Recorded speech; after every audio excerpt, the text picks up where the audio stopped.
Jumanji. Welcome to the Jungle Film Review. Stepping far enough away from Chris Van Allsburg's 1981 children's book Jumanji to appeal to older kids while remaining just connected enough to justify keeping the name, Jake Kasdan's Jumanji, Welcome to the Jungle reimagines the book's magic board game conceit for the era of video games by transforming its teen heroes into adult avatars. This outing both gets beyond the discomfort of throwing small kids into peril, a complaint some critics made against Joe Johnston's 1995 adaptation starring Robin Williams. ND finds a way to milk a talented crew of A-list grown-ups, top-lined by Dwayne Johnson and Kevin Hart, for comic value.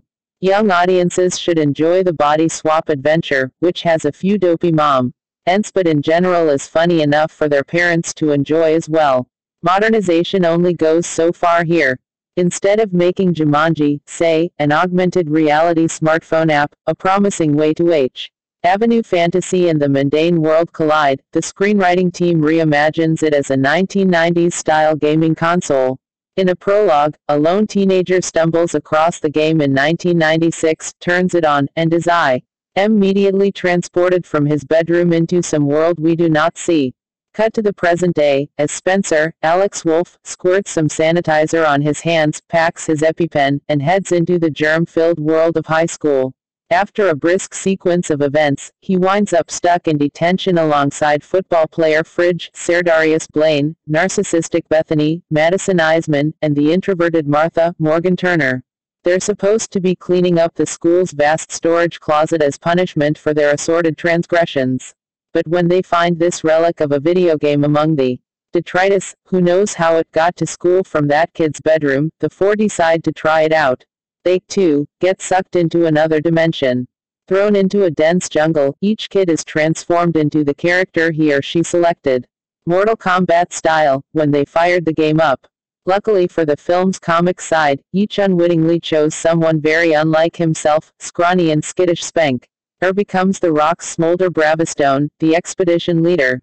The jock is now a diminutive zoologist, Moose Finbar, Kevin Hart, and is none too pleased about it. Mousy Martha is kick-ass Ruby Roundhouse, Karen Gillan. Doctor Who's Amy Pond, and immediately complains about her dumb Lara Croft-like wardrobe of exposed midriff and breast-hugging shoulder holsters. And Instagram-addicted Bethany, so proud of her hotness, has turned into a tubby, balding middle-aged man, Jack Black's Professor Shelley Oberon. The script winks at video game conventions as it explains its heroes' strengths and weaknesses, gives them a mission, and reveals that each has 3 lives to expend before it's game over for real. They're supposed to find a magical jewel of the jungle and return it to a giant statue's eye socket. But that stone is also hunted by a villain, Bobby Cannibal, who has somehow become one with the jungle's beasts, making his body a skin-crawling home for millipedes and scorpions. Saint. Rupturing its challenges in the level-by-level mode familiar to gamers, the movie's action has a much more ordinary feel than that of the earlier picture. But while each stage of their quest seems it would make for a pretty easy-to-beat video